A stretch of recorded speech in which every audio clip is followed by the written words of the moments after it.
हमारी संस्कृति, हमारे संस्कार सदा रहें हमारे साथ। सब्सक्राइब करें तिलक।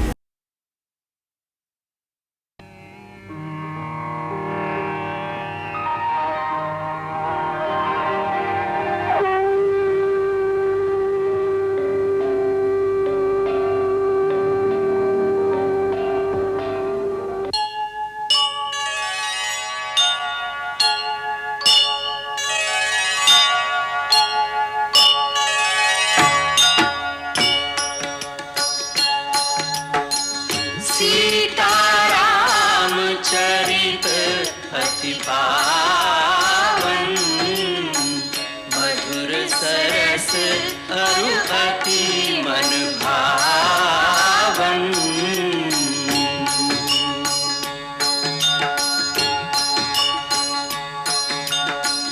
पुनि पुनि कितने हो सुने सुनाए, बुझत न बुझाए।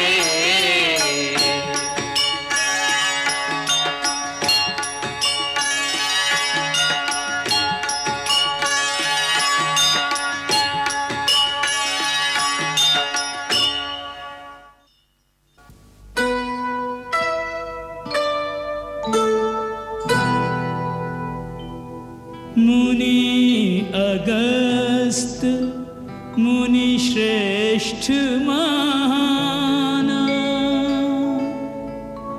धरे शरीर ज्ञान विज्ञान।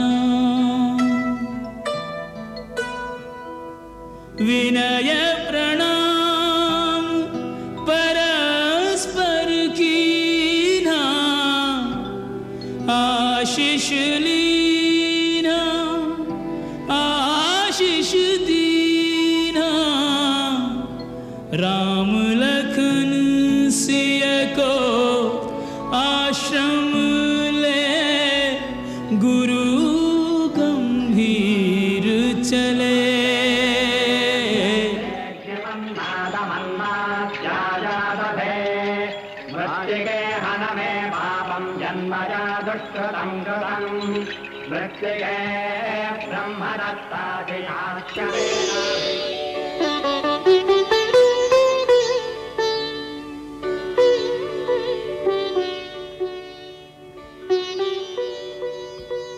आज आर्यावर्त का सूर्य अगस्त्य आश्रम में उदय हुआ।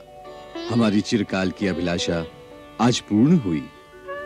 हे मुनीन्द्र, वनवास काल में महामुनि भरद्वाज, महर्षि वाल्मीकि, अत्रि मुनि, सती शिरोमणि देवी अनसुया, सिद्ध जितेंद्रिय शरभंग आदि अनेक मनस्वी तपस्वी महान विभूतियों के सत्संग में व्यतीत घड़ियां जन्म जन्मांतर के पुण्य से प्राप्त हुई हैं। उस पर महात्मा सुतीक्ष्ण के सहयोग से आपके दर्शन तो मानो साक्षात सर्वेश्वर महादेव से साक्षात्कार होने के समान है। अपने सेवक को सदा ही बढ़ाई देना एक अच्छे स्वामी का गुण है। हे राम, तुम तो ये रहस्य जानते ही हो कि स्वयं भगवान शिव भी जिनके नाम का सदा जाप करते हैं, उन्हीं की कृपा से एक तुच्छ प्राणी को भी भक्ति, शक्ति, ज्ञान सब कुछ प्राप्त हो सकता है। ये विनय भाव ही तो आपकी शोभा है। अन्यथा आपकी महत्ता, आपकी महिमा तो देवताओं से बढ़कर है। अपनी सूर्य तुल्य तेजस्विता से समुद्र शोषण करने वाले तेजोमय तपस्वी हैं आप। हे दीर्घायु महात्मन, आपकी सिद्धि के सम्मुख नतमस्तक होकर देवता, गंधर्व, सिद्ध, यति आपकी उपासना करके धन्य होते हैं। आज आपके चरणों में बैठकर जन्म सुफल हुआ हम तीनों का। ये दुर्लभ पुण्य हमें अपने वनवास के अंतिम चरण में ही सुलभ हुआ है। जब तुम्हारे दंडक वन में आने का समाचार मिला था, तो हृदय में एक आशा जागी थी कि इस आश्रम में भी तुम्हारा आगमन होगा और हम तुम्हारे दर्शनों से अपने नेत्रों को कृतार्थ कर लेंगे। आज वो आशा फलीभूत हो गई। तुमने 10 वर्षों तक दंडकारण्य में ऋषियों की रक्षा का भार संभाला है। अब तुम्हारे वनवास का जो थोड़ा समय शेष रह गया है, उसे तुम हमारे आश्रम में रहकर व्यतीत करो। ये आश्रम राक्षसों के आतंकों से मुक्त है। यहाँ आकर हिंसक पशु भी अपनी हिंसा भूल जाते हैं। तुम्हें अपनी तपस्या और साधना में यहाँ के वातावरण से सहायता मिलेगी। यह आपका विशेष अनुग्रह है मुनिनाथ। आपके श्री चरणों की छाया में रहकर आध्यात्मिक लाभ प्राप्त करूं और शांति पाऊं, इससे अधिक सौभाग्य और क्या हो सकता है। परंतु आप तो मेरा उद्देश्य जानते ही हैं। मैं दंडक वन को राक्षसों और आसुरी शक्तियों के अत्याचारों से मुक्त करने की प्रतिज्ञा ले चुका हूं।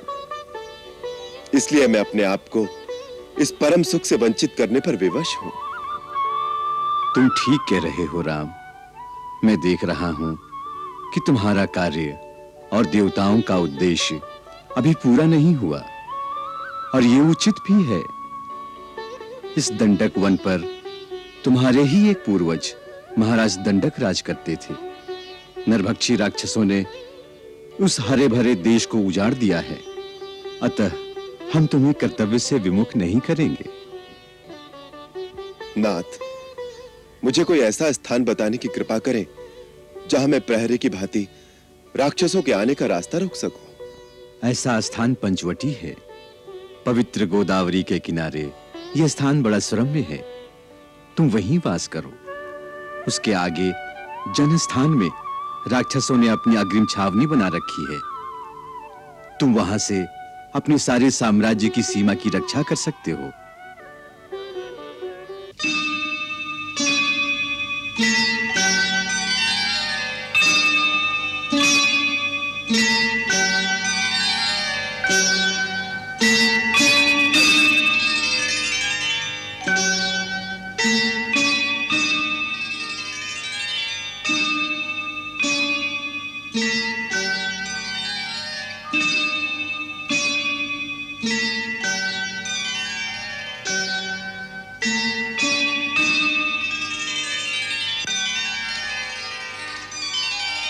राम, मैं दिव्य दृष्टि से देख रहा हूं कि आने वाले दिनों में तुम्हें अपने कर्तव्य पूर्ति के लिए बहुत परिश्रम करना पड़ेगा।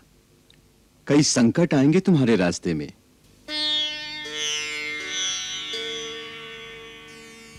तुम्हें महर्षि विश्वामित्र ने जो दिव्य अस्त्र प्रदान किए थे, उनका मुझे ज्ञान है।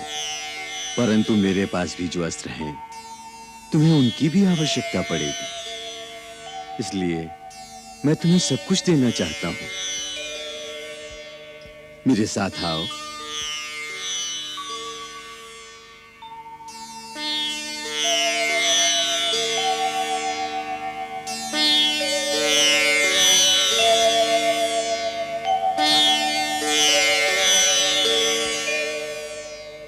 ये महान धनुष शत्रु के किसी भी शस्त्र से नहीं कट सकता। इसे विश्वकर्मा ने स्वयं विष्णु के लिए बनाया था।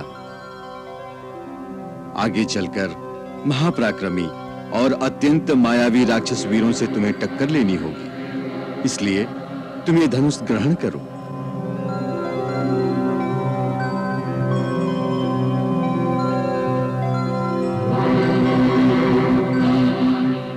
ये दो दिव्य तुणीर हैं जो मुझे इंद्र से प्राप्त हुए हैं। ये अक्षय हैं।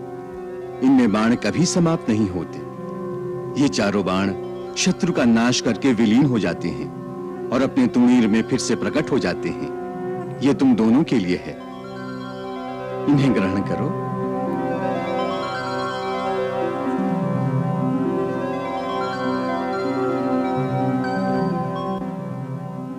ये एक दिव्य खड्ग भी है। इसमें तीनों लोगों को विजय करने की शक्ति निहित है। लक्ष्मण, तुम इसे धारण करो।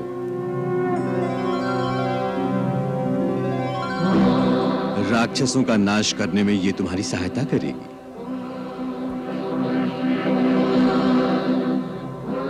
राम, ये वो बाण है। इससे शिव ने मेरु पर्वत से बनाए हुए महान धनुष पर अनुसंधान करके त्रिपुरासुर का अंत किया था। यह अमोघ बाण भी मैं तुम्हें प्रदान करता हूं। इसे स्वीकार करो।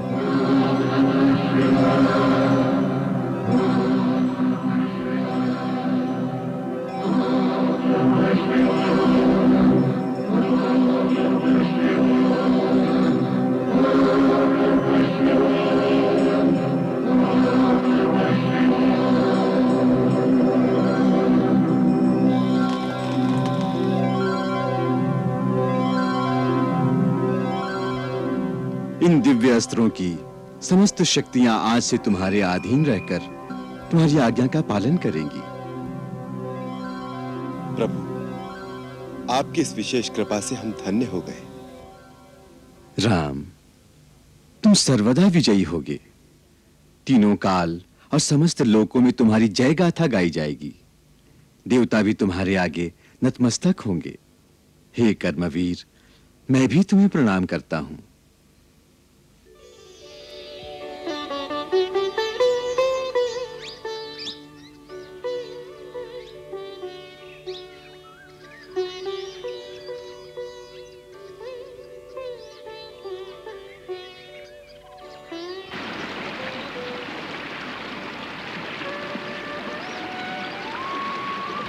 भैया, नदी के पानी की ध्वनि सुनाई दे रही है। लगता है हम गोदावरी के पास आ गए हैं। हाँ लक्ष्मण, यही पंचवटी होगी। वो देखो, वो क्या है?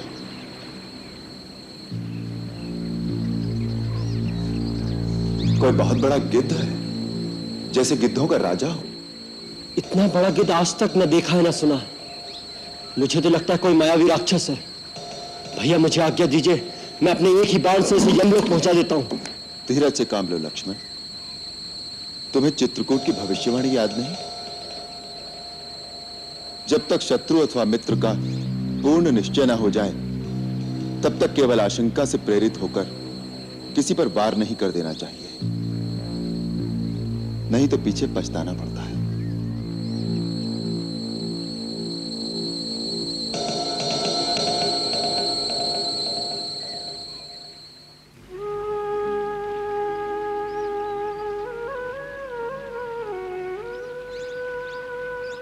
हे महापक्षी, मैं आपका परिचय जानने की इच्छा से आपके सम्मुख आया हूं।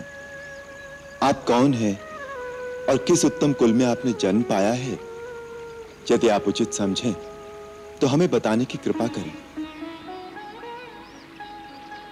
मैं इक्ष्वाकु वंशी महाराज दशरथ का पुत्र राम अपनी भार्या और अपने अनुज सहित आपको प्रणाम करता हूं।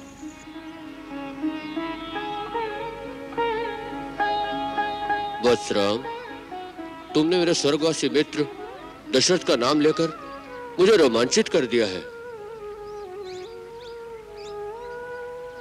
महापराक्रमी महाराजा दशरथ के साथ मेरी मित्रता देवासुर संग्राम के समय हुई थी, जब उन्होंने सम्रासुर का संहार किया था।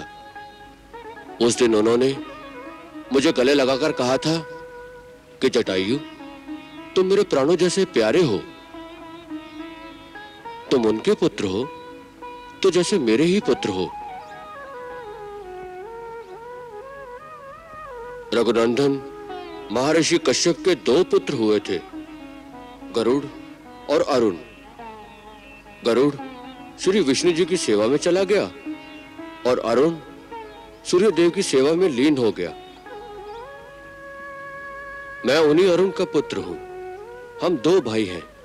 मेरे बड़े भाई संपत्ति गिद्धों के राजा हैं। मेरा नाम जटायु है। तुम लोग पंचवटी में पर्णकुटी बनाकर रहो। मैं उसके आसपास ही एक प्रहरी की भांति तुम्हारी रक्षा करता रहूंगा।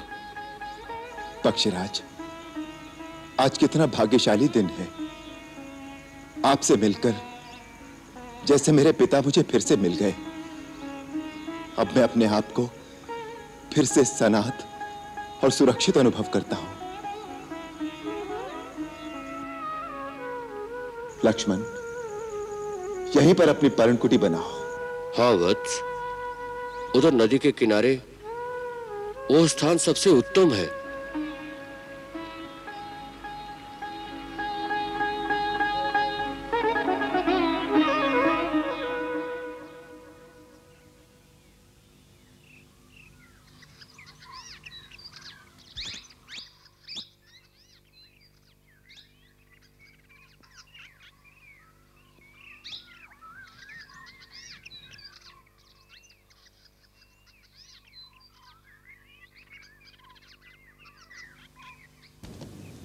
वाह लक्ष्मण, वाह। देखा सीते, अपने देवर लक्ष्मण की कार्यकुशलता को।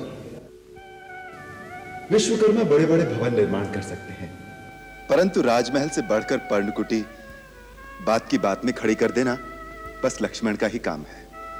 यहां तो विश्वकर्मा को भी हार माननी पड़ेगी। आपका प्रोत्साहन ही मेरी प्रेरणा का स्रोत है भैया। मैं तो केवल आपका दास हूं। तू मेरे लिए क्या है लक्ष्मण, ये कहने को शब्द नहीं है मेरे पास। वनवास में यदि तू मेरे साथ ना होता तो मैं अकेला क्या कर लेता। तेरी सेवा और सहयोग से ऐसा आभास ही नहीं होता जैसे मैं वनवास भोग रहा हूं। तू मेरा भाई ही नहीं, आज्ञाकारी पुत्र के समान सेवा करने वाला और पिता के समान प्रतिपालन करने वाला भी है। भैया, मेरा ये जन्म आपके इन चरणों में समर्पित होने के लिए ही हुआ है। भाभी, एक बार पूरी तरह निरीक्षण करके बता दीजिए, कहीं कोई कमी तो नहीं रह गई। सो तो मैं देख ही रही हूँ, कल्पना से भी अधिक सुंदर है इस पवित्र कुटिया का कोना कोना। तुमने तो मेरा स्वप्न साकार कर दिया देवर जी।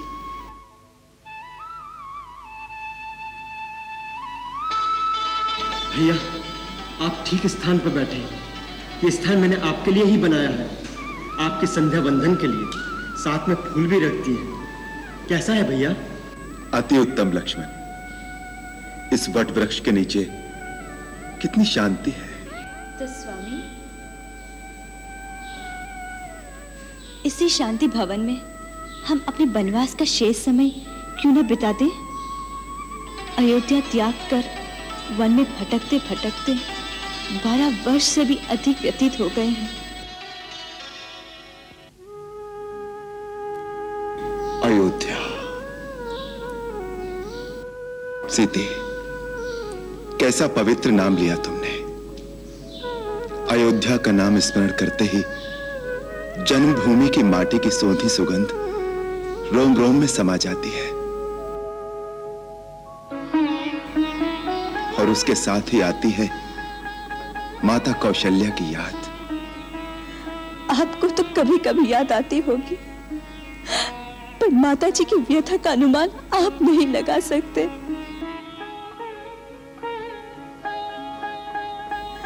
धर्म, धीरज, संयम सब अपने अंदर समेटे हुए बेटे का वनवास पूरा होने का एक एक दिन कितने कितने किस प्रकार वो अपने दिन बिता रही होगी। सीते, जब कभी एकांत में बैठता हूं तो माता कौशल्या की आवाज मेरे कानों में गूंजने लगती है, उसी प्रकार जैसे वो बचपन में बुलाया करती थी। राम, जल्दी आओ पुत्र, भोजन परोस दिया है।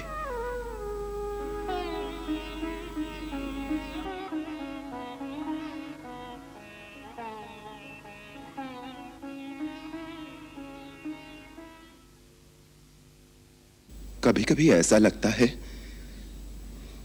जैसे कि मां अपने महल के झरोखे में खड़ी मेरा रास्ता देख रही हैं। धीरज रखो मां, हाँ धीरज रखो। अब थोड़ा ही समय रह गया है मेरे लौट कर आने में। मैं आ रहा हूं मां, मैं आ रहा हूं मां, मैं आ रहा हूं, मैं आ रहा हूं मां, मैं आ रहा हूं मां, मैं आ रहा हूं।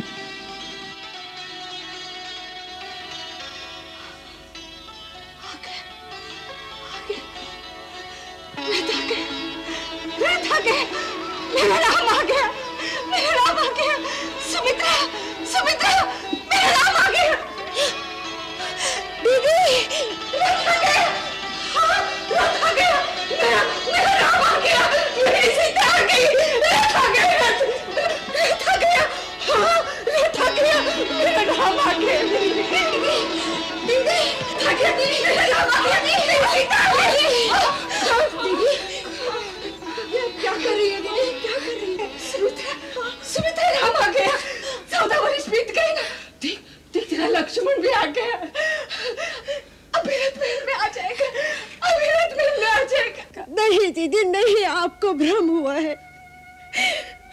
14 वर्ष नहीं बीते, अभी तो 1 वर्ष बाकी है।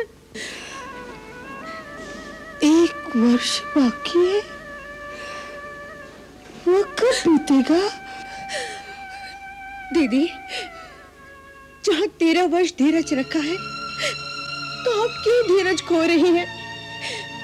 जैसे 13 वर्ष बीत गए, वैसे ये वर्ष भी बीत जाएगा दीदी। नहीं सुमित्रा, 13 वर्ष बिताना सहल था, पर अब 1 वर्ष बिताना असह्य हो गया। अब धीरज नहीं रखा जाता, नहीं रखा जाता।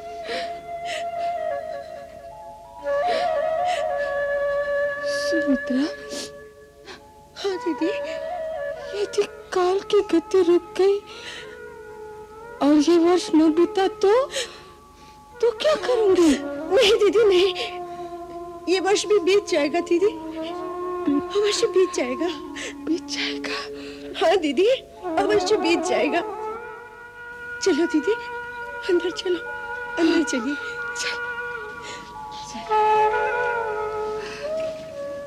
सुमित्रा। जी दीदी। इस समय राम कहाँ होगा? वो भी यहाँ आने की तैयारी कर रहा होगा ना? हाँ दीदी, वो आने के लिए दिन गिन रहे होंगे। वो हमें याद कर रहे होंगे, हम सबको याद कर रहे होंगे।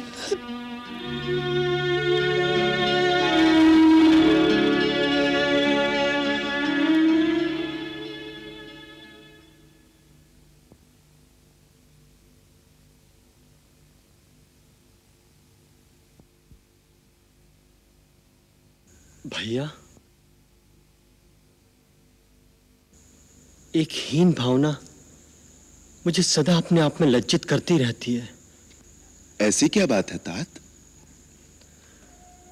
भैया, आप जैसे निर्विकार शांताकार की शीतल छाया में मेरा प्रतिपल प्रतिक्षण व्यतीत होता है, फिर भी मेरी वृत्ति इतनी उग्र क्यों है? आपसे विपरीत क्यों है मेरी प्रकृति भैया? लक्ष्मण, तुम ऊख के समान हो, ऊपर से कठोर परंतु अंदर केवल मिठास ही मिठास। बस यही हो तुम। भैया, आपने स्वयं ही मेरे उग्र स्वभाव के लिए कई बार मेरी ताड़ना की है, परंतु आज मुझे बालकों के समान बहला रहे हो। जीवन में अनेक बार मेरे रक्त में क्रोध का उबाल आया है, उन सब का कुछ न कुछ औचित्य मैं सिद्ध कर सकता हूं, परंतु एक क्रोध, एक आवेश के लिए मैं स्वयं को कभी क्षमा नहीं कर सकता। वो क्या? देवता समान भरत भैया पर संदेह, उनके प्रति दुर्भावना, उन पर शस्त्र प्रहार के लिए तैयार हो गया मैं। इस ग्लानि को मैं अपने मन में से कभी नहीं निकाल पाता।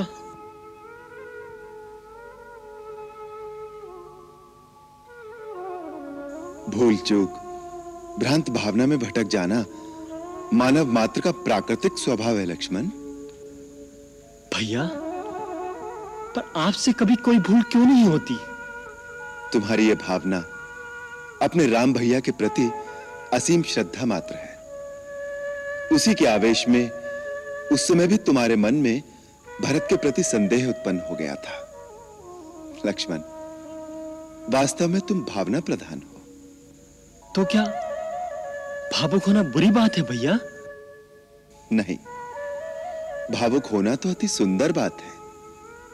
भावना विहीन मनुष्य एक हिंसक पशु के समान होता है, परंतु जब भावना पर ज्ञान का अंकुश न रहे तो भावना के आवेश में कई बार भूल हो सकती है। परंतु जो आपकी भांति ज्ञानी ना हो, वो अपनी भूल का प्रायश्चित कैसे करे, अपनी भूल कैसे सुधारे? पश्चाताप से। तुम्हारे मन में जो पश्चाताप की भावना है, उसी से प्रायश्चित हो गया समझो। परंतु भरत भैया ने भी मुझे मन से क्षमा किया होगा कि नहीं? क्षमा का प्रश्न तो तब उठता है जब उसने तुम्हें अपराधी माना हो। भरत को तुमने अभी तक पूरी तरह पहचाना नहीं लक्ष्मण। भरत भैया के गुण तो अनंत हैं भैया। उन्हें वही पहचान सकता है जो सागर की लहरें गिन सकता हो। सागर की लहरों से अनंत है भूख की लहरें तेवर जी। अगर वन से लकड़ियां काट के नहीं लाओगे तो तुम्हारी सीता भाभी रसोई कैसे बनाएगी? भूल हो गई भाभी, आप रसोई में चलिए, मैं अभी लकड़ी लेकर आता हूँ।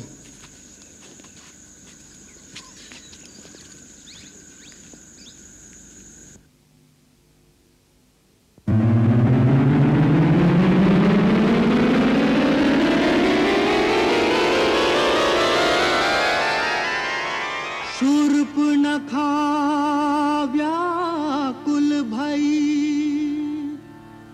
खो बैठी चित चैन, राम रूप को देख के चकाचौंध भय नैन। कामातुर लोलुप नारी भई अंध गई मत मारी, भई अंध गई मत मारी, कामातुर लोलुप नारी। फैलाने लगी निज माया, इच्छाकृत रूप बनाया, इच्छाकृत रूप बनाया, फैलाने लगी निज माया।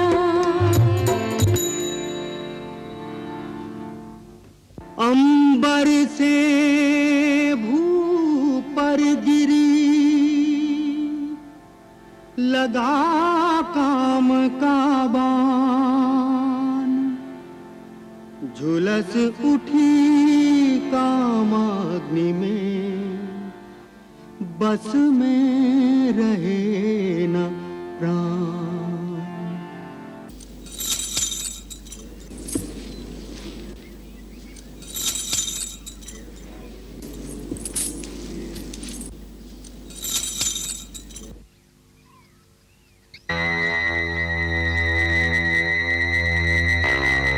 नमस्कार देवी, आपका परिचय?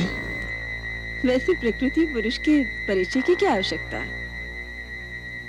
तुम पृथ्वी की परम तेजस्वी सुंदर पुरुष हो और मैं त्रिलोक सुंदरी नारी।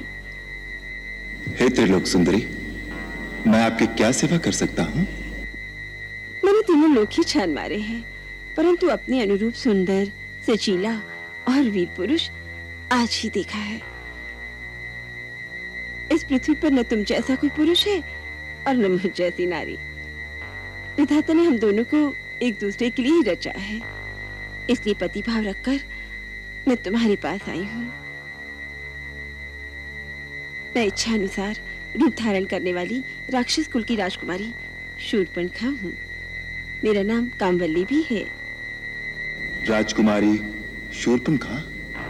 हाँ, लंकेश्वर त्रिलोक विजय रावण का नाम तो तुमने सुना ही होगा। महर्षि पुलस्त्य के पौत्र, महात्मा विश्ववा के पुत्र, महाराज महाबली, विश्व विजयी तेजस्वी रावण मेरे भाई हैं। महाबली, कुंभकर्ण और विभीषण भी मेरे भाई हैं। इस विशाल जनस्थान पर जिनका पूर्ण अधिकार है, वो पराक्रमी योद्धा खर और दूषण भी मेरे भाई हैं। देवताओं का कोषाध्यक्ष कुबेर भी मेरा भाई है। प्रसन्नता हुई परिचय पाकर, परंतु तुम्हारा परिचय नहीं मिला। तपस्वी के वेश में जटा धारण किए और धनुष बाण से सुशोभित तुम साधु भी दिखते हो और योद्धा भी। वास्तव में तुम हो कौन? देवी, देवताओं के समान पराक्रम वाले और परम धर्मात्मा महाराज दशरथ का नाम तो सुना होगा। मैं उन्हीं अयोध्या नरेश दशरथ का पुत्र हूँ, राम। राम? राम से किस काम की आशा लेकर असुर सुंदरी के कोमल चरण इस कुटिया तक आए हैं? प्रथम दर्शन से ही मेरा मन तुम में आसक्त हो गया है। तुम्हारी रूप यौवन से आकर्षित होकर खिंची चली आई हूँ। पति की भावना रखकर प्रेम अर्पण करने आई हूँ। मुझे अपनी भार्या के रूप में स्वीकार करो। इस पृथ्वी पर तुम जैसा पुरुष नहीं और मुझ जैसी नारी नहीं। हमारा संजोग अजोड़ होगा। आदरणीय असुरबाला, हे भद्रे, क्या तुम मेरी परीक्षा लेने आई हो? नहीं सी पुरुष, मैं आत्मसमर्पण करने आई हूँ। तुम्हारी सुंदर सजीली रूप में मुझे अपने सपनों का कंत मिल गया है। मुझसे गंधर्व विवाह रचाओ।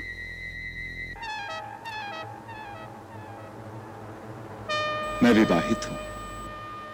ये मेरी परिणीता धर्मपत्नी सीता है।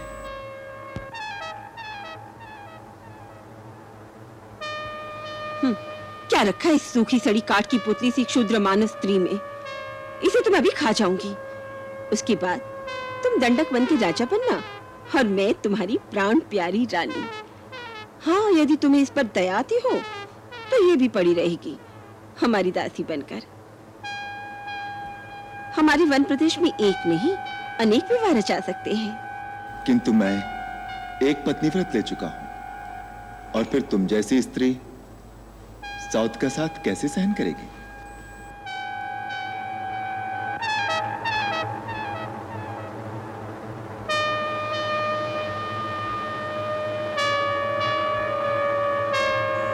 भाभी जी, मैं वन से आपकी रसोई के लिए सूखी सूखी लकड़ियां ले आया हूं।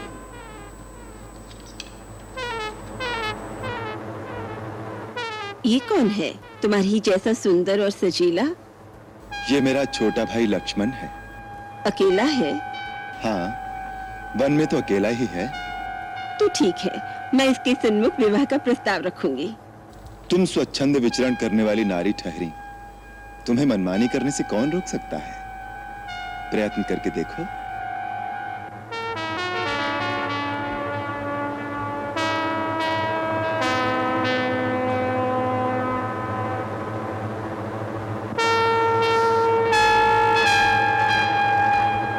क्यों जी लक्ष्मण जी, अकेले हो? कहिए, आपको क्या कष्ट है? कष्ट नहीं, मैं तुम्हारे लिए सुख और आनंद का प्रस्ताव लेकर आई हूँ। अभी तो आप भैया से कुछ याचना कर रही थी। उस भाग्य ने मेरी बात का मोल ही नहीं जाना। कहता है मेरी स्त्री साथ है। छोड़ो उसे, मैं हर तरह तुम्हारे योग्य हूँ, तुम मेरे योग्य हो। मेरा परिणय प्रस्ताव स्वीकार करो। भद्रे, स्वामी को छोड़कर सेवक के पास क्यों चली आई? क्या तुम्हारी दृष्टि में स्वामी और सेवक में कोई अंतर नहीं? हे गजगामिनी, कहां तो तुम स्वामिनी बनने के सपने देख रही थी। मैं तो अपने बड़े भैया श्री रामचंद्र जी का दास हूं। मेरी संगनी बनकर भैया भाभी की सेवकाई करते करते थक जाओगी। रानी बनते बनते दासी क्यों बनना चाहती हो? जाओ, वहीं जाकर अपनी मनोकामना की याचना करो। मैं यहाँ याचना करने नहीं आई। तुम दोनों भाई मेरे प्रेम प्रस्ताव को ठुकरा रहे हो केवल एक शूद्र स्त्री के कारण। इसका तो मैं नामो निशान मिटा दूंगी। तुम्हारे सामने इसे अभी खा जाऊंगी।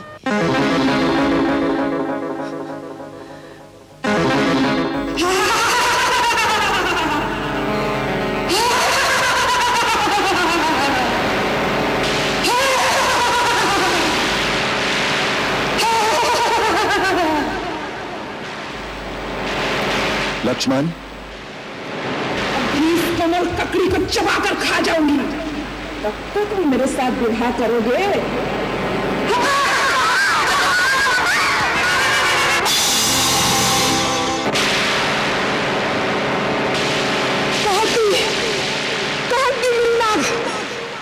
यदि दंडकारिणी में तुम दोनों की चिता ना जला दी तो मेरा नाम सुपनखा नहीं, मैं रावण की बहन नहीं, खरदूषण मेरे भाई नहीं।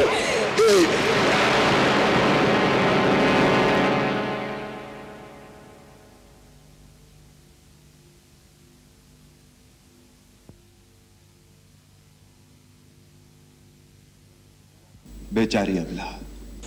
भला कहो भैया। फिर भी अच्छा नहीं हुआ। बुरा क्या हुआ? स्त्री थी। दुराचारणी दुष्टा थी। महर्षि विश्वामित्र ने भी ताल का वध का आदेश देते समय यही कहा था।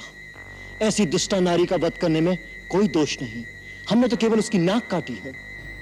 एक लज्जाहीन स्त्री जब कामातुर हो जाए तो उससे भयानक और कोई नहीं होता। वो तिरस्कृत होकर अपना और दूसरों का सर्वनाश कर सकती है।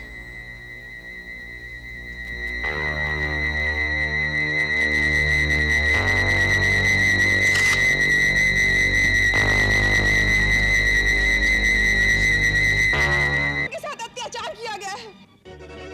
ये क्या? ऐसा घोर कर्म, ऐसा अत्याचार किसने किया है? इस दंडक वन में किसका साहस है कि हमारी बहन का अपमान करे? वो जो भी है, देव या असुर, उसने तुम पर हाथ उठाकर अपनी मृत्यु को ललकारा है। उस अभागे का नाम बताओ बहन। राम और लक्ष्मण। राम और लक्ष्मण? हाँ, राम और लक्ष्मण दोनों भाई अयोध्या के राजा दशरथ के पुत्र हैं, जो मुनि वेश धारे एक सुंदर स्त्री के साथ गोदावरी नदी के किनारे बसने आए हैं, जिन्होंने मुझे अकेली देखकर मेरे साथ ये दुर्व्यवहार किया है। यदि तुम मेरे सच्चे भाई हो तो मेरे अपमान का उनसे बदला लो। मेरे इस घाव को उन दोनों के रक्त से धोया जाए, तभी मेरे मन को शांति मिलेगी। दो मानव कुमारों का यह साहस, धरती पर रेंगने वाले मनुष्य होकर एक राक्षस कन्या पर हाथ उठाने की धृष्टता। महाबट दूषण, दंडकारण्य का गुप्त समाचार रखने वाले और वीर अकंपन, वो कौन है जिन्हें महाबली वीर घर का डर नहीं? राजन, हो न हो ये वही अयोध्या के दो राजकुमार होंगे जो देश निकाला पाकर वनों में दर दर भटकते फिर रहे हैं। दंडकारण्य के भीतरी भागों से यदा कदा समाचार आते रहे हैं कि दो क्षत्रिय कुमार तपोवन के ऋषियों की रक्षा कर रहे हैं। जो राक्षस उधर आता है वो उसे मार डालते हैं। सुना है उनके कारण राक्षसों ने तपोवन में ऋषियों का शिकार करना छोड़ दिया है। हमें पहले सूचना क्यों नहीं दी गई? ये सब कुछ हमारे राक्षस राज्य की सीमा के बाहर हो रहा था, इसलिए हमने आर्य ऋषियों की सीमा में जाना उचित नहीं समझा। सुना है बड़े अद्भुत वीर हैं दोनों। कुछ वर्ष पहले विराट राक्षस का जो वध हुआ था वो उन्होंने ही किया था। महाबली विराट को मार डाला? बड़े आश्चर्य की बात है। इसीलिए उनकी उद्दंडता बढ़ गई और वो जनास्थान की सीमा पर आकर बस गए। अर्थात हमें चुनौती दे रहे हैं, इसीलिए उन्होंने हमारी बहन का अपमान किया है। उन्हें हमारा भी भय नहीं? नहीं भैया, मैंने कितना कहा कि मैं राजा खर की बहन हूँ, लेकिन उन्होंने मेरी एक नहीं सुनी और आप तो परिहास किया भैया। परंतु तुम वहां करने क्या गई थी? मैंने देखा उनके साथ जो स्त्री थी वो अति सुंदर थी। तीनों लोकों में ऐसी सुंदर स्त्री और नहीं होगी। मैंने सोचा कि बड़े भाई महाराजा रावण के लिए इससे अच्छा उपहार और क्या होगा, परंतु वो दोनों भेड़ियों की तरह मुझ पर भड़क उठे। ये उनकी अंतिम भड़ास थी बहन। हम आज उन्हें यमलोक पहुंचाएंगे। दूषण, हमारा रथ मंगवाओ, हम अभी जाएंगे। महाराज, केवल दो मनुष्यों को मारने के लिए आप स्वयं जाएंगे? तो ऐसा लगेगा जैसे कोई हाथी एक चूंटी मारने जा रहा है। मैं आज ही अपने 14 राक्षसों को भेजकर उन्हें मारकर आपके दरबार में उपस्थित करता हूं। अच्छी बात है कालभट्ट। अपने उन 14 सैनिकों से कहो कि वो पंचवटी की उस कुटिया का तिनका बिखेर दें। उन दोनों को जीवित या मृत किसी भी अवस्था में लाकर शूर्पणखा बहन के चरणों में डाल दें और उनकी सुंदर स्त्री को हमारे सामने उपस्थित करें। शूर्पणखा, तुम जाकर इन सब को पता बताओ। जाओ जाओ।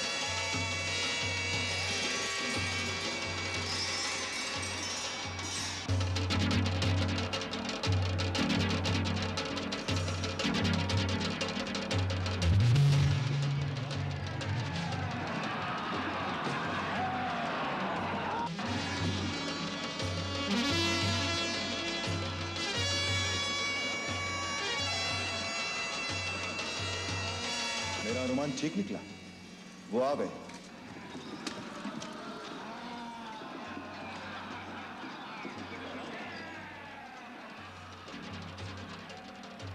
जनस्थान के राजा श्रीमान खर ने तुम्हें दंड देने के लिए हमें भेजा है और ये आज्ञा दी है कि जो सुंदर स्त्री तुम्हारे साथ आई है उसे उनकी सेवा में उपस्थित किया जाए।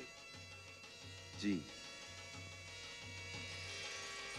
तुम यदि उनकी शरण में चले जाओ तो हो सकता है तुम्हें दया करके छोड़ दे। अति उत्तम। 14 राक्षस बाण एक मारन हारा एक, देख राम को खलन के गए बल बुद्धि विवेक।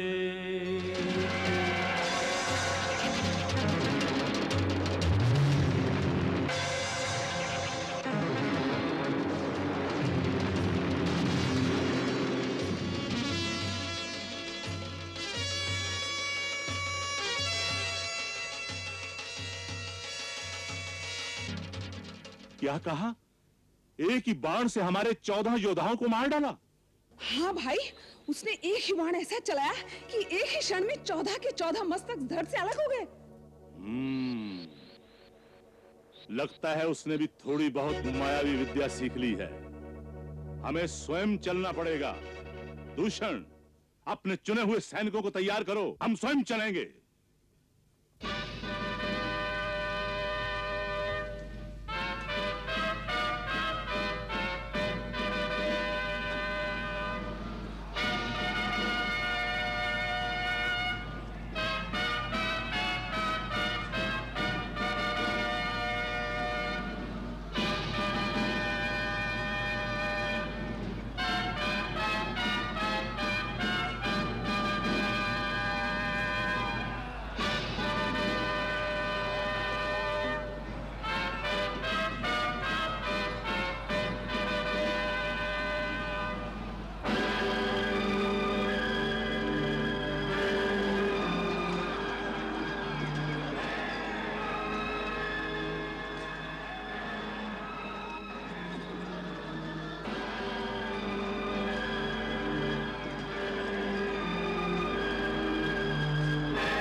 लक्ष्मण, लगता है खरदूषण अब स्वयं सेना लेकर आए हैं। मैं अकेला ही जाकर उनको रास्ते में रोकता हूं, तुम यहीं ठहरो। भैया, मैं भी साथ आता हूं। नहीं लक्ष्मण, हम दोनों यदि चले जाएंगे तो वो क्रूर राक्षसी सीता को अकेली पाकर आक्रमण कर देगी। तुम यहीं सजग रहकर सीता की रक्षा करो, मैं अकेले ही उनसे निपट लूंगा, मेरी चिंता मत करो। मुझे आपकी चिंता नहीं भैया, मैं तो ये कह रहा था उनसे मैं अकेला ही निपट सकता हूं। अवश्य निपट सकते हो, परंतु इस समय तुम यहीं ठहरो।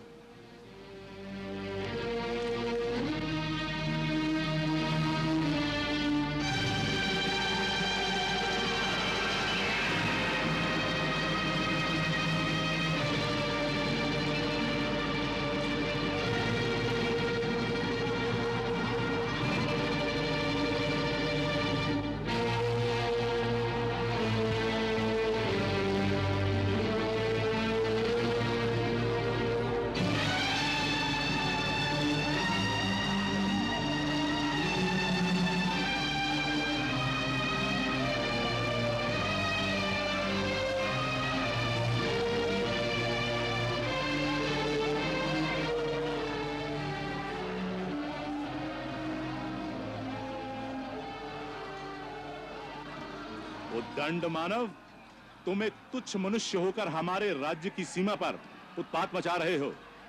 हम तुम्हें प्राण दंड देने आए हैं। ये धनुष बाण वहीं धरती पर रख दो और आगे बढ़कर अपने आप को हमारे हवाले कर दो। अभिमानी राक्षस, ये धनुष बाण हमने ऋषियों की आज्ञा से उठाया है, जिन्हें तुम्हारे राक्षस अकारण ही मार डालते हैं। अब ये बाण तुम्हारा और तुम्हारी सेना का संहार करके ही तुणीर में वापस जाएगा। हम डरकर शत्रु को एक बार भाग जाने का अवसर अवश्य देते हैं, क्योंकि रण में पेट दिखाकर भागते हुए शत्रु पर हम प्रहार नहीं करते। जब प्राण बचाना चाहो तो अभी समय है। मुझे तुम्हारी मूर्खता पर हंसी आती है। अकेले ही मेरी सेना का और मेरा सामना एक साथ करना चाहते हो? मैं तुम पर दया करके अब तक चुप था, परंतु तुम दया के पात्र नहीं हो। दूषण, अपनी सेना को आज्ञा दो कि इसे जाकर घेर ले। जो आज्ञा। राम, ये सब मायावी और कपट युद्ध करने वाले हैं। इन्हीं के शस्त्र से इनका उत्तर दो।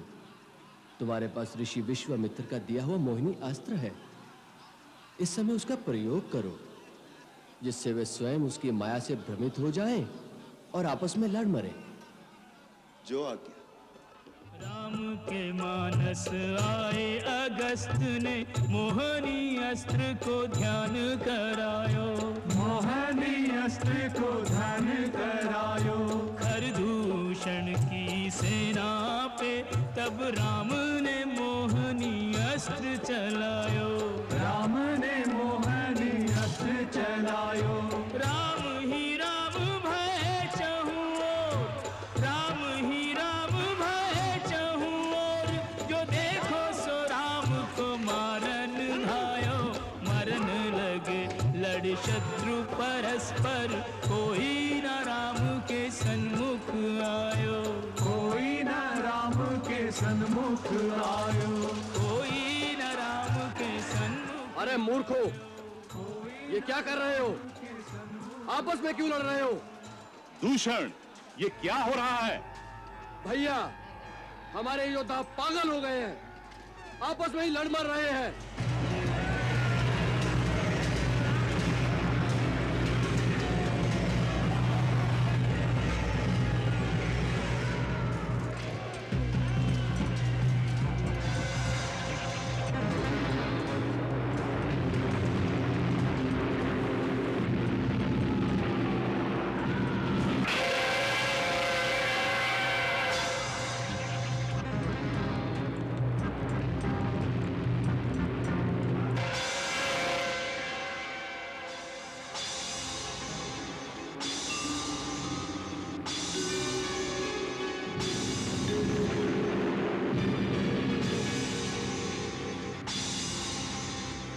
ये राम भी कोई मायावी है। इसने मोहनी अस्त्र का प्रयोग करके हमारी सेना को भ्रम में डाल दिया है। अच्छा, तो मैं पहले इसकी माया को ही समाप्त कर देता हूँ। ये ले।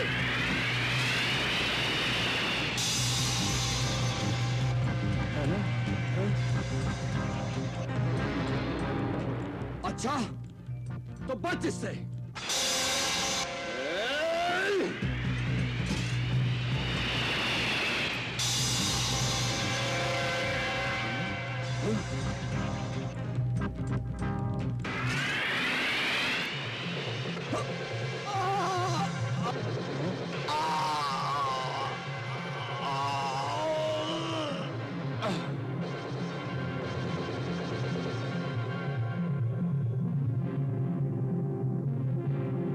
धूर्त, दूषण को मारकर तूने अपनी मृत्यु को पुकारा है।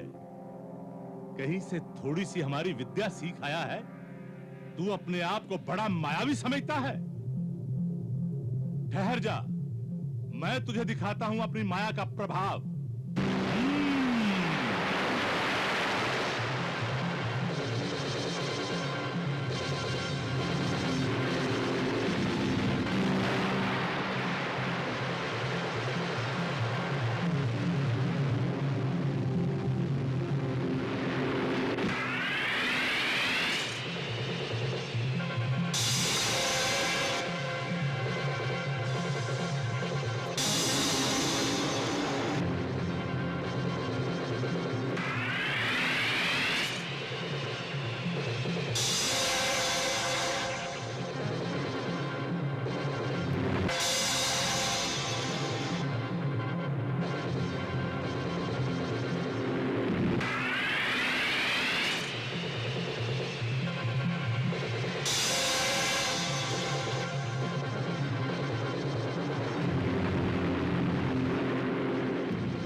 तुम धन्य हो राम। महाबली खर और दूषण को इस संसार में तुम्हारे अतिरिक्त कोई नहीं मार सकता था। तुम्हारी सदा जय हो।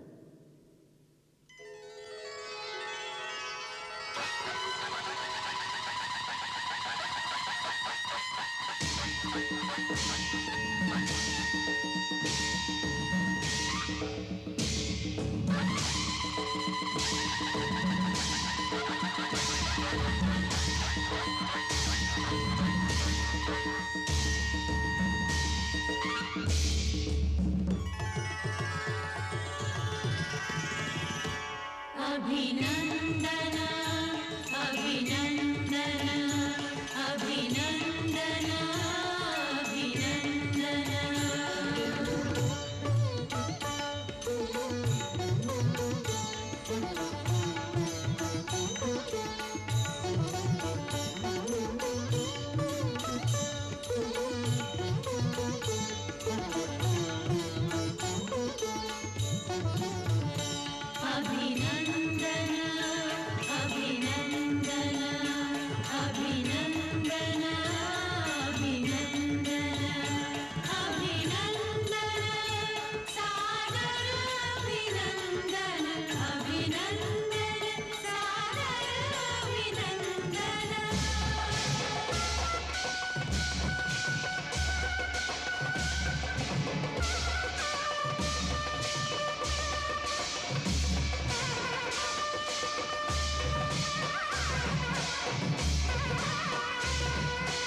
शिव ही सुनायो। जटाटवी गलज्जल प्रवाह पावितस्थले गलेवलम्ब्य लम्बितां भुजङ्ग तुङ्गमालिकाम् डमड्डमड्डमड्डमन्निनादवड्डमर्वयं चकार चण्डताण्डवं तनोतु नः शिवः शिवम्। ॐ नमः शिवाय। ॐ नमः शिवाय। जटाकटाह सम्भ्रमभ्रमन्निलिम्प निर्झरि विलोलवीचि वल्लरी विराजमानमूर्धनि धगद्धगद्धगज्जललाटपट्टपावके किशोर चन्द्रशेखरे रतिः प्रतिक्षणं मम। ॐ नमः शिवाय। ॐ नमः शिवाय। अखर्व सर्वमङ्गला कलाकदम्ब मञ्जरी रसप्रवाह माधुरी विजृम्भणा मधुव्रतम् स्मरान्तकं पुरान्तकं भवान्तकं मखान्तकं गजान्तकान्धकान्तकं तमन्तकान्तकं भजे। ॐ नमः शिवाय। ॐ नमः शिवाय। धीर वीर नहीं धीर गवायो। शिव स्तोत्र रचि शिव ही सुनायो। शिव सावन वांछित फल पायो तुम्हारी जय। जय बोले त्रिभुवन तुम्हारी जय। जय बोले त्रिभुवन लंकेश्वर राजेश्वर हे दशानन हे दशानन। लंकेश्वर राजेश्वर हे दशानन हे दशानन।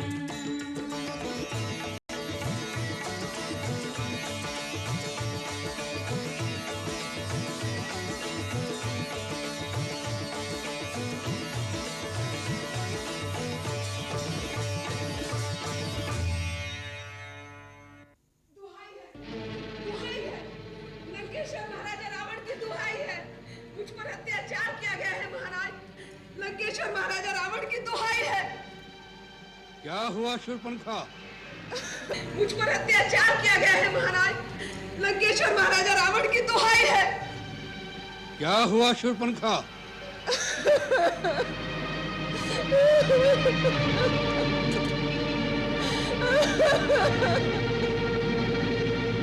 ये कैसी गति बना रखी है? तुम्हारी नाक पर ये घाव कैसा? ये घाव नहीं है, तलवार से प्रहार किया गया है। क्या? तलवार से प्रहार?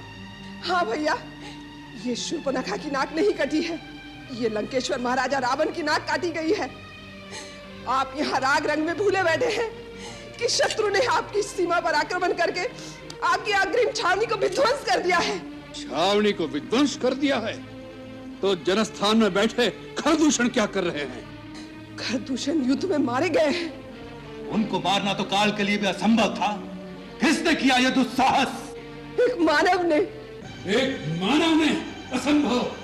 खर और दूषण दोनों शक्ति, बल और पराक्रम में हमसे किसी प्रकार कम नहीं है।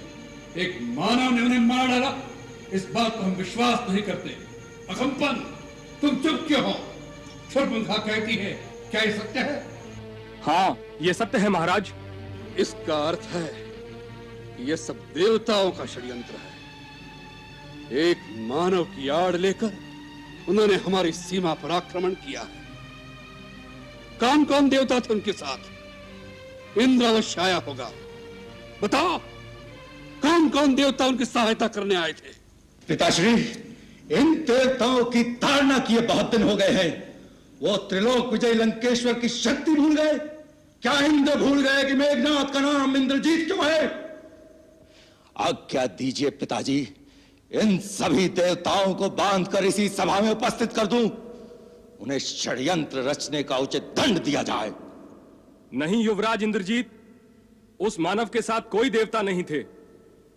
कोई देवता नहीं थे? तो फिर कौन सी शक्ति थी उनके साथ? वो अकेला था। अकेला था?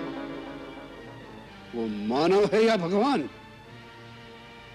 स्वयं भगवान विष्णु के लिए भी अकेले ऐसा साहस करना कठिन हो सकता है। हाँ भैया, वो है तो मानव ही, लेकिन कोई अलौकिक मानव दिखता है। उसका छोटा भाई भी साथ है। दोनों के रूप में ऐसी मोहनी है कि एक बार देख लो तो दृष्टि हटाने को जी नहीं चाहता। उनके साथ एक स्त्री भी है जिसके रूप को एक बार देख लो तो कामदेव भी मोहित हो जाए। कोई देवांगना, अप्सरा, गंधर्व, किन्नर अथवा नाग कन्या भी उसकी सुंदरता को जीत नहीं सकती। शूर्पणखा, तुम मुझे इस समय उनके और उनकी स्त्री के रूप की मोहिनी की अनर्गल बातें न सुनाओ। मुझे उस मानव की शक्ति और बल पर विचार करने दो। मुझे सोचने दो कि किस कारण उसने रावण की शक्ति को ललकारने का साहस किया है। इसके पीछे क्या भेद है? वही तो मैं कह रही हूँ। उसका भेद केवल इतना ही है कि जब मैंने उस स्त्री को देखा तो मैंने सोचा, जिस प्रकार संसार की हर उत्तम वस्तु महाराजा रावण के पास है, उसी प्रकार इस नारी को भी लंकेश्वर के राजमहल की शोभा होना चाहिए। यह सोचकर ही मैं उस नारी को आपके लिए उठाने गई कि दोनों भाइयों ने मुझ पर आक्रमण करके मेरी ये दुर्दशा कर दी। जब मैंने कहा कि मैं लंकापति रावण की बहन हूँ, मेरी हंसी उड़ाई गई। उतना ही नहीं, मेरे नाक को काटकर आपको चुनौती भेजी है और कहा है कि जाकर अपने भाई से कह दो कि अपनी वीरता पर इतना अभिमान है तो स्वयं आकर ले जाए सुंदरी को, नहीं तो अपनी नकटी बहन के आंचल में मुंह छुपाकर लंका से भी भाग जाए। बस करो शूर्पणखा। क्षमा करें महाराज, मेरा हृदय अपमान की ज्वाला से धड़क रहा है। उन्होंने आपकी बहन के नाक काटकर असुरों को एक तरह से चुनौती भेजी है, आपकी वीरता को ललकारा है। अगर आप में आत्मसम्मान की भावना है तो आज ही उस स्त्री को छीनकर उनसे ले आइए और उन दोनों मानवों को मेरे हवाले कर दीजिए, ताकि मैं उन दोनों को अपनी इच्छा अनुसार दंड दूं। तभी मेरे इस अपमान का बदला पूरा होगा। हम तुम्हारे अपमान और अपने भाइयों की मृत्यु का बदला लेना हमारा प्रथम कर्तव्य समझते हैं, अन्यथा संसार के लोग हमारी हंसी उड़ाएंगे। अकंपन, कौन है वो मानव जिन्होंने अपनी मृत्यु का आवाहन किया है, हमारे भयंकर जनस्थान का विनाश किया है? हमारा अपराध करके इंद्र, कुबेर, यम और स्वयं विष्णु भी चैन से नहीं रह सकते। जो रावण काल का भी काल है, अग्नि को भी भस्म कर सकता है, मौत को भी मार डालने की शक्ति रखता है, उसके रास्ते में आने का साहस किसने किया और क्यों किया? महाबली लंकेश्वर, वो कौशल देश के राजा दशरथ के पुत्र हैं राम और लक्ष्मण। वे बड़े ही यशस्वी और तेजस्वी दिखाई देते हैं। उनके बल और पराक्रम की कोई तुलना नहीं है। सारे संसार के धनुर्धारियों में वो सर्वश्रेष्ठ माने जाते हैं। उन्हें दिव्य अस्त्रों के प्रयोग का भी पूर्ण ज्ञान है। ऐसा लगता है कि समस्त ऋषियों और समस्त देवताओं के द्वारा सिद्ध किए हुए दिव्यास्त्रों पर उनका पूर्ण अधिकार है। वो युद्ध कौशल में भी प्रवीण हैं। इसी कारण युद्ध के दौरान अकेले राम के ही हाथों परमवीर खर और दूषण वीर गति को प्राप्त हुए। उन्हें माया की विद्या भी पूरी तरह आती है। इसी कारण हमारे राक्षस सैनिक भय से व्याकुल होकर जिस जिस ओर भी जाते हैं, वहां वहां वो श्री राम को अपने सामने खड़ा हुआ पाते हैं। उनके मोहनी अस्त्रों की माया से हमारे राक्षस सैनिक एक दूसरे को राम समझकर आपस में ही लड़ लड़ कर मर गए। वो इतने वीर हैं तो उनकी वृत्ति धर्म विरुद्ध नहीं हो सकती। फिर उन्होंने बिना कारण हमारे जनस्थान पर आक्रमण करके उसका विनाश क्यों किया? महामना, उन्होंने आक्रमण नहीं किया। आक्रमण तो हमारी सेना ने उन पर किया था। हमारी सेना ने उन पर आक्रमण किया और हार गए, इसमें उनका कोई दोष नहीं। और इससे पहले उन्होंने हमारा कोई अपराध भी नहीं किया था। लगता है उन पर आक्रमण करना अनुचित था। विभीषण जी, आप इस बात पर भी ध्यान दें। पिछले कई वर्षों से इन दोनों राजकुमारों ने दंडकारण्य में ऋषियों और मुनियों की रक्षा का उत्तरदायित्व तो अपने ऊपर ले लिया था। इनका आश्चर्य पाकर ऋषि और मुनि वनों में निर्भय होकर विचरने लग गए हैं। उनकी करनी ऐसी जान पड़ती है जैसे ये पृथ्वी को राक्षसों से रहित कर देंगे। उन्होंने विराट जैसे बहुत से बलवान राक्षसों को भी मार डाला है, जो अपने आहार की खोज में तपोवन में जाकर ऋषियों मुनियों का भक्षण करके जीते थे। इस दोष के लिए वो अवश्य ही दंड के भागी हैं। खरदूषण ने उन पे आक्रमण करके उचित ही किया था। ये केवल आवेश की बात है युवराज इंद्रजीत। बुद्धि का तर्क इसके विपरीत होगा। सबसे पहली बात तो ये कि उन्होंने अपनी सीमा के अंदर अपनी प्रजा की रक्षा की थी, जिसका उन्हें पूर्ण अधिकार था। दूसरे, जिनके शौर्य का बखान हम पहले से सुनते आ रहे थे, उनके बलाबल की पूरी जांच किए बिना हमारे सेनापति खर और दूषण ने केवल एक स्त्री के भड़काने पर धावा बोलकर अपनी सेना का सारा नाश कर दिया। इससे बड़ी भूल और क्या हो सकती है? विभीषण भाई, तुम हाथों में चूड़ियां पहनकर बैठ जाओ और फिर तर्क करो। ऐसे किसी की बहन की ऐसी दुर्गति हो जाए और वो नीति और अनीति की बात सोचे, ऐसी संस्कृति किसी वीर जाति की कदाचित नहीं हो सकती। अंधी वीरता किसी काम की नहीं होती। अंत में नीति और धर्म की ही विजय होती है। विभीषण, वीर पुरुष अपनी आन और शान के साथ जीता है। वह तुम्हारी तरह इस भय से आशंकित नहीं रहता कि कहीं ऐसा ना हो जाए, वैसा ना हो जाए। हमारी राक्षस जाति सबसे उत्तम है। किसी मानव को उस उत्तम जाति पर हाथ उठाने का साहस हो, उससे पहले हम उसका हाथ काट देंगे। फिर उन्होंने तो हमारी बहन को अपमानित किया है। हम इसी समय उन पर आक्रमण करके बदला लेंगे और उनकी स्त्री को अपनी रानी बनाएंगे और उन दोनों वनवासियों की बोटी बोटी काटकर अपने राक्षसों में बांट देंगे। मेरी भूल क्षमा करें महाराज। मेरी सम्मति में आपका उन पर सीधा आक्रमण करना उचित नहीं होगा। तो मानवीय राजकुमारों से स्वयं लंकापति रावण का युद्ध करना उसकी मर्यादा के अनुकूल नहीं होगा महाराज। परंतु जब वो खर और दूषण जैसे पराक्रमियों का सेना सहित संहार कर सकते हैं, तो स्वयं रावण का जाना ही उचित होगा। महाराज, यदि आपने दो मानवों को जीत भी लिया तो इसमें आपकी क्या शान होगी? और यदि उन्होंने खरदूषण की भांति आपको किसी प्रकार की क्षति पहुंचाई तो लंकेश्वर की कीर्ति को धब्बा लग जाएगा। मेरी माने तो आप छल से उसकी स्त्री को हर लें। राम अपनी स्त्री को अत्यधिक प्रेम करता है। उसके छिन जाने पर उसके शोक में वह स्वयं ही अधमरा हो जाएगा। फिर आपका कोई भी सेवक उसकी जीवन लीला को समाप्त कर सकता है। महाराज, सेनापति अकंपन की बात विचार करने योग्य है, परंतु यह नीति विरुद्ध है। कुछ नीति विरुद्ध नहीं है। लंकेश्वर, उन उद्दंड वनवासियों ने आपकी बहन पर घात किया है, एक स्त्री पर शस्त्र प्रहार किया है। आप भी प्रतिघात कीजिए, उनकी स्त्री का मान मर्दन करके अपनी बहन का बदला लीजिए भैया। हाँ महाराज, जिस प्रकार नाक से मणि छिन जाने पर नाक तड़प तड़प कर मरता है, उसी प्रकार स्त्री के अपहरण हो जाने पर वह विरह से मरेगा, लाश से मरेगा, संताप से मरेगा। निश्चय यह सम्मति हमें विचार करने योग्य लगी है। छल से, बल से, कौशल से सीता को उससे जुदा कर दो भैया। उसका गर्भ भंग होगा, तभी मेरा कलेजा ठंडा होगा। होगा, यही होगा बहन, यही होगा। यदि उनसे युद्ध करना आपकी शान के विरुद्ध है, तो क्या चोरी करके आपकी शान बढ़ जाएगी महाराज? लंकेश्वर, मेरे परम आदरणीय ज्येष्ठ भ्राता, आप परम ज्ञानी वेदवेत्ता हैं, परम तेजोमय तपस्वी हैं, पांडित्य की पराकाष्ठा हैं, परम उच्च ब्राह्मण कुल में जन्म लेकर भी पराक्रमी क्षत्रियों के समान शौर्य की कीर्ति स्थापित की है। क्षणिक कुमति में अपनी उज्जवल कीर्ति को कलंकित न कीजिए महाराज।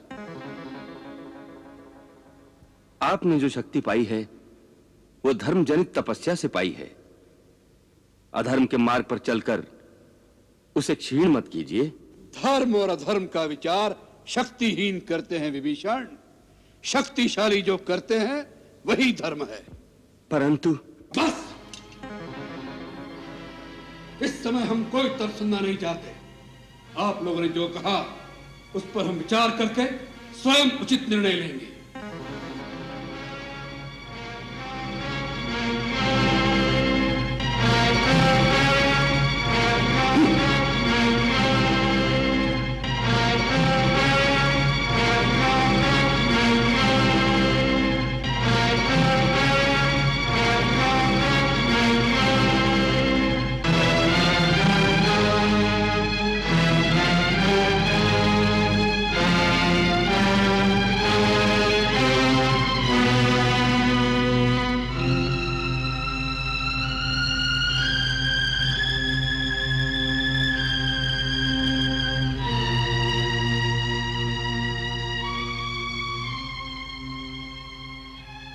भैया, इसमें इतनी सोचने की आवश्यकता नहीं है। सीता आप ही के योग्य है। उसे आपके पास लाने के लिए मैंने अपनी नाक कटा दी है। आपके दोनों भाइयों ने प्राण त्याग दिए हैं। उसके बाद भी अगर आपने उसका हरण नहीं किया तो आपको शक्तिहीन समझकर फिर कोई आपके लिए प्राण न्यौछावर नहीं करेगा। नीति कहती है कि अग्नि, रोग, सर्प और शत्रु को कभी तुच्छ नहीं समझना चाहिए। और फिर ये कोई साधारण मानव नहीं लगते जिन्होंने खर और दूषण को पराजित किया। उनसे बैर मोल लेने से पहले अच्छी प्रकार सोच लेना चाहिए। आप राजा हैं, आप जो भी करेंगे उसका परिणाम आपकी सारी प्रजा को भुगतना पड़ेगा। आपका कोई कार्य व्यक्तिगत नहीं हो सकता महाराज। सुना है कि आज दरबार में विभीषण जी ने भी आपको यही सम्मति दी है। विभीषण इसलिए कहता है क्योंकि वो कायर है, उसके रक्त में वीरता का जोश नहीं है। और मंदोदरी भाभी इसलिए कहती हैं क्योंकि उन्हें सौत के आने का भय लग रहा है। भैया, सीता जैसी अनुपम सुंदरी अगर इस राजमहल में आ जाए तो इनका प्रभाव कम हो जाएगा। सीता को एक बार देखने के पश्चात आपको संसार की दूसरी नारियां तुच्छ लगने लगेंगी। उसे एक बार ले तो आओ भैया। शूर्पणखा, एक स्त्री दूसरी स्त्री के हृदय में छुपी हुई बात को पहचान सकती है। मैं देख रही हूँ कि तुम अपने निजी प्रतिशोध के लिए अपने महापराक्रमी भाई को एक चोर का काम सिखा रही हो। स्वामी, यदि किसी स्त्री को पाना इतना ही आवश्यक है तो एक वीर की भांति उसे युद्ध में जीत कर ले आइए। जिसे आप चोर की तरह उठा लाएंगे वो आपका क्या आदर करेगी। दूसरी बात ये भी विचार योग्य है कि वो किसी और की स्त्री हो चुकी है, पर स्त्री का हरण एक पुरुष के लिए कहां तक धर्म संगत है। धर्म संगत? महारानी मंदोदरी, एक साधारण पुरुष और राजा के धर्म में अंतर होता है। एक साधारण पुरुष किसी की संपत्ति पर हाथ डाले तो वो पाप हो सकता है, परंतु राजा सारे देश की संपत्ति का स्वामी होता है। फिर सीता की बात तो ऐसी है जैसे एक अंधे भिखारी की गुदड़ी में संसार का सबसे अमूल्य रत्न पड़ा हो, जहां उसका कोई उपयोग नहीं। राजा का अधिकार है कि उस रत्न को भिखारी की झोली से निकालकर अपने मुकुट में सजा ले, जिससे उस रत्न और राजा दोनों का आदर बढ़े। और हमने ऐसा ही करने का निर्णय किया।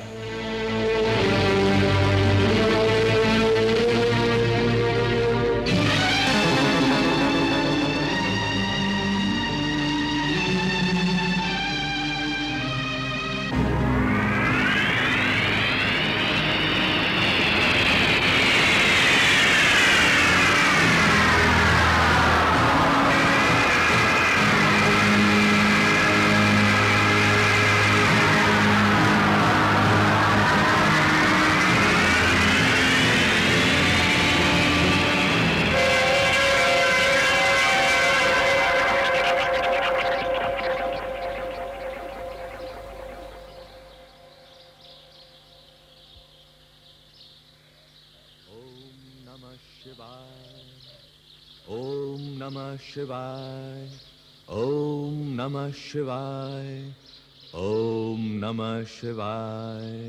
महाराज, महाराज लंकेश्वर, आइए पधारिए महाराज, आपका स्वागत है।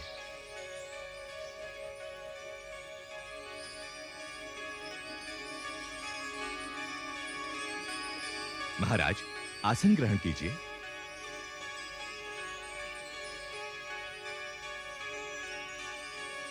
आपके इस प्रकार अकस्मात मारीच की कुटिया में आने से मन में शंका हो रही है। आपके राज्य में सब कुशल तो है ना लंकेश्वर? तात, हम तुमसे सहायता मांगने आए हैं। विकट समस्याओं का समाधान करने में तुम जैसा बुद्धिशाली और कोई नहीं है। तुम बड़ी बड़ी मायावी विद्याओं के ज्ञाता हो। तुम बल और छल दोनों के प्रयोग करने में कुशल हो। इसीलिए हमें तुम्हारे सहयोग की आवश्यकता पड़ी है। परंतु महाराज, मैंने तो मायावी विद्याओं का प्रयोग छोड़ दिया है। छल कपट का त्याग करके मैंने संन्यास ले लिया है। अब तो शेष जीवन कैलाशपति की आराधना और तपस्या में ही व्यतीत करने का निश्चय कर चुका हूं। मुझे क्षमा करें, मैं आपकी सेवा नहीं कर सकूंगा। मारीच, राजा जब प्रार्थना करता है उसका अर्थ है वो आज्ञा दे रहा है। उसकी प्रार्थना स्वीकार न करने का अर्थ है राजा की अवज्ञा, और रावण की अवज्ञा का परिणाम तुम जानते ही होगे। इसीलिए हम जैसा कहते हैं वैसा ही तुम्हें करना होगा। आप बहुत अशांत लग रहे हैं लंकेश। कहिए, आपकी चिंता का कारण क्या है और उसके लिए मुझे क्या करना होगा? मारीच, एक मानव ने हमारी छावनी को विध्वंस कर डाला है, खर और दूषण को मार डाला है। एक मानव ने? कौन है वो? सुना है अयोध्या का कोई राजकुमार है, राम, जो अपने छोटे भाई लक्ष्मण और अपनी पत्नी सीता के साथ पंचवटी में रहने आया है। उसने हमारी प्यारी बहन शूर्पणखा का भी अपमान किया है, उसकी नाक काट कर उसे कुरूप बना डाला है। हमने मन में ठान लिया है, जिसने हमारी बहन का रूप बिगाड़ा है, हम उसकी रूपवती स्त्री को उससे छीन लेंगे, हमारी रानी बनाएंगे, हम सीता का अपहरण करेंगे। इसलिए हमें तुम्हारी सहायता की आवश्यकता है। मेरी सहायता? हाँ, तुम अपनी माया से एक अद्भुत स्वर्ण मृग का रूप धारण करो, जिसके सींग सोने के हो, जिसका चरम सुनहरी हो, ऐसा जैसा कभी किसी ने देखा न हो। तुम्हें देखकर राम और लक्ष्मण भी शिकार के लिए भागेंगे। यदि वो न निकले तो सीता उन्हें अवश्य तुम्हारे शिकार के लिए भेजेगी। उस समय मैं उसे कुटिया में से उठा लाऊंगा। देखो, उस सुंदरी का कैसा सौभाग्य है कि वन की कुटिया में से सीधी लंका के राजमहल में पहुंचने वाली है। उसका सौभाग्य है या नहीं, परंतु आपका दुर्भाग्य अवश्य उदय हो रहा है महाराज रावण। क्या?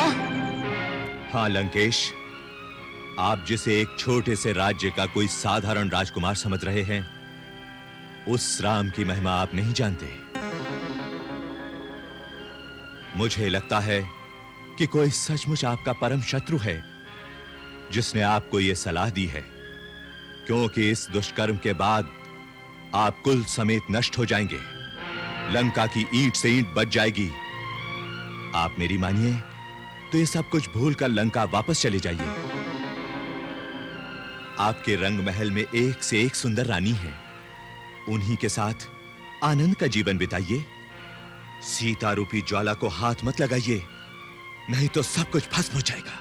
कायर, डरपोक, शत्रु की महिमा का बखान करके रावण को डराने की चेष्टा कर रहे हो। रावण जिसके भय से भय भी भयभीत होता है, जो काल का भी काल है। मैं आपको डराने के लिए नहीं कह रहा महाराज, मैं सत्य कह रहा हूं। मैं राम का अलौकिक प्रताप देख चुका हूं। मुझे एक बिना फर का बाण मारा था तो मैं 100 योजन दूर समुद्र के इस पार आ गिरा था। वो साधारण मानव नहीं है। इतना तो सोचिए कि जिसने ताड़का और सुबाहु का वध किया, शिव के जिस धनुष को बड़े से बड़ा महाबली नहीं हिला सका था, उस धनुष को सहज ही में तोड़ डाला। खर और दूषण जैसे योद्धाओं को उनकी विशाल सेना के साथ समाप्त कर दिया। वो क्या साधारण मानव हो सकता है? महाबली, आप उनसे शत्रुता का विचार छोड़ ही दीजिए। इसी में आपका और आपके राज्य का भला है। मारीच, हम तुमसे उपदेश लेने नहीं आए।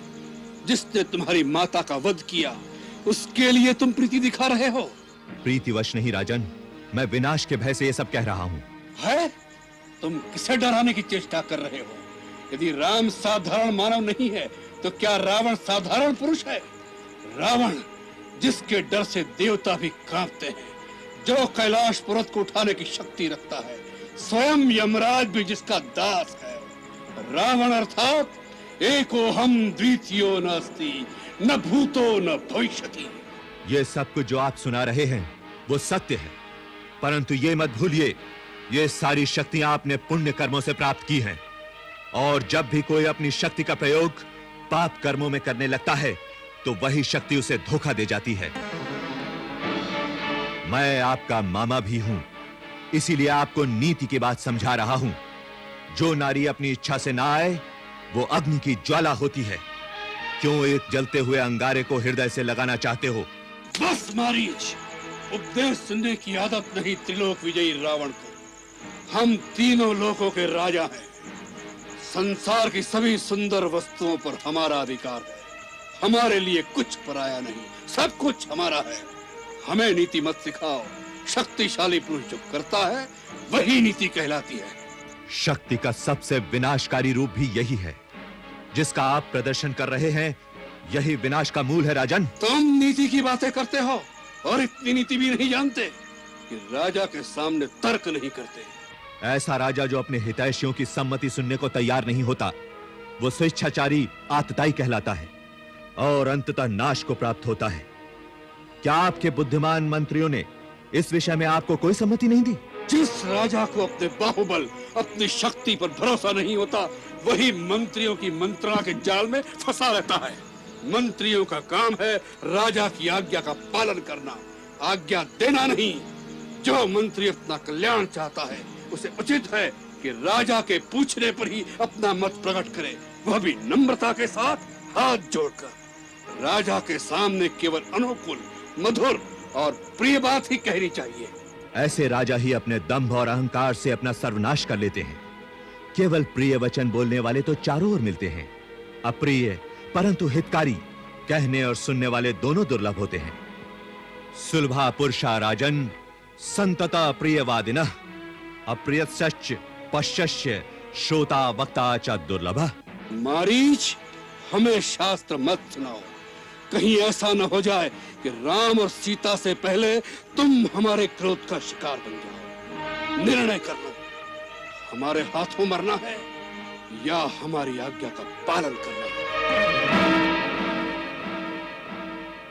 महाराज, हर प्रकार से आज मेरी मृत्यु निश्चित है, परंतु राजा के हाथों अपराधी होकर मरने से कलंक लगता है। इससे तो राम जैसे शत्रु के हाथों मरकर वीर गति तो प्राप्त होगी। चलिए महाराज, सेवक आपकी आज्ञा का पालन करेगा।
दृश्य देखा है। क्या हुआ सीते? एक अलौकिक मृग हमारे आश्रम के पास घूम रहा है। अलौकिक मृग? हाँ। कहाँ है? आइए जल्दी आइए, आइए स्वामी, आइए जल्दी आइए। देखिए, देखिए वो प्रकृति की अद्भुत कारीगरी, वो अनोखा हिरण।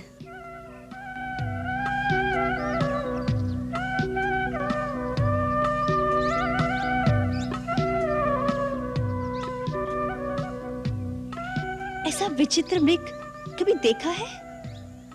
इसके सींग देखिए, लगता है सोने के हैं। उसकी खाल भी सुनहरी है। सचमुच अद्भुत, विलक्षण। देखा लक्ष्मण? देख रहा हूं भैया। स्वामी, इसे किसी प्रकार पकड़ लीजिए ना। ओहो, कितना मनभावन मृग है। पकड़ ले। क्या करोगी कल्याणी? इसे अयोध्या ले जाएंगे। देखकर सब विस्मय से चकित रह जाएंगे। इसके पैरों में घुंघरू बांधूंगी। जब महल में छम छम चलेगा तो माताएं कितनी प्रसन्न होगी। नहीं तो वनवास की स्मृति स्वरूप भरत भैया को भेंट दे दूंगी। जाइए ना, जल्दी पकड़ लाइए। लक्ष्मण, तुम्हारी भाभी की इच्छा पूरी करनी ही पड़ेगी। वास्तव में यह है भी बहुत सुंदर। इसका रूप अनूप ही इसका शत्रु बन रहा है। भैया, इसके प्रति भाभी का मोह हमें किसी संकट में न डाल दे। मुझे तो यह स्वर्णमग माया जैसा जान पड़ता है। ये प्रकृति के विरुद्ध है, अप्राकृतिक है, असंभव है। इस सृष्टि में असंभव कुछ नहीं है लक्ष्मण। जो कुछ भी तुम कल्पना कर सकते हो वो इस ब्रह्मांड में कहीं ना कहीं खड़ा जा चुका है। ज्ञानी और विज्ञानी भी सृष्टि का सारा रहस्य नहीं जानते। इससे ये सृष्टि मिथ्या नहीं हो जाती। परंतु भैया, जो प्रकृति के विरुद्ध है। प्रकृति के विरुद्ध कुछ नहीं होता लक्ष्मण। भरद्वाज मुनि के घर में पुत्र रूप में स्वर्ण शरीर वाले 7 हंस पैदा नहीं हुए थे। इसी प्रकार सहस्त्र कोटि रूपों में जीव मिलते हैं लक्ष्मण। भगवान की माया के सामने ज्ञान विज्ञान का तर्क काम नहीं करता। भगवान की माया हो सकती है, परंतु ये तो मुझे कोई राक्षसी माया जान पड़ती है। याद है भैया, एक बार दंडक वन में कई राक्षस इसी तरह मृग बन के आए थे। ओहो, आप दोनों भाई इसी तरह तर्क करते रहेंगे तो इतने में हिरण भाग जाएगा। अब मेरी इतनी सी इच्छा पूरी नहीं कर सकते? लक्ष्मण, लगता है सीता मृग को पाए बिना मानेगी नहीं। मैं भी चाहता हूं।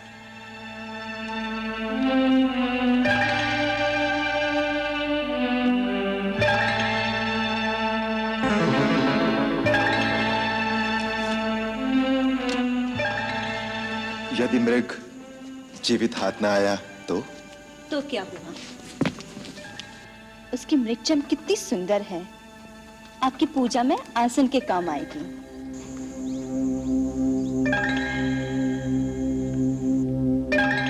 भैया, मुझे अब भी संदेह है कि कोई राक्षसी माया ना हो। यदि राक्षस ही हुआ तो उसका अंत होना भी आवश्यक है। लक्ष्मण, तुम पर्णकुटी में सीता के साथ सावधानी से इनकी रक्षा में रहना। कहीं तुम्हारा संदेह सत्य ना हो। मैं जानकी की इच्छा पूरी करने के लिए इस कांचन मृग के पीछे जाता हूं। जीवित अथवा मारकर शीघ्र लौट आऊंगा। लेकिन सावधान लक्ष्मण, वन में कई राक्षस घूमते रहते हैं, इसलिए किसी भी स्थिति में सीता को अकेली मत छोड़ना। जो आज्ञा भैया।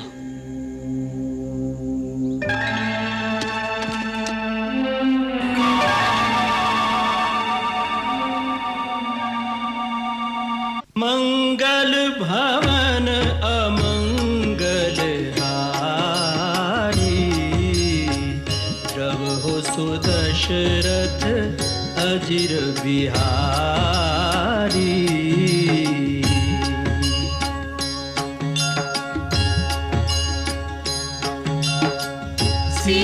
सीताराम चरित अति पावन, मधुर सरस अरु अति मन भावन।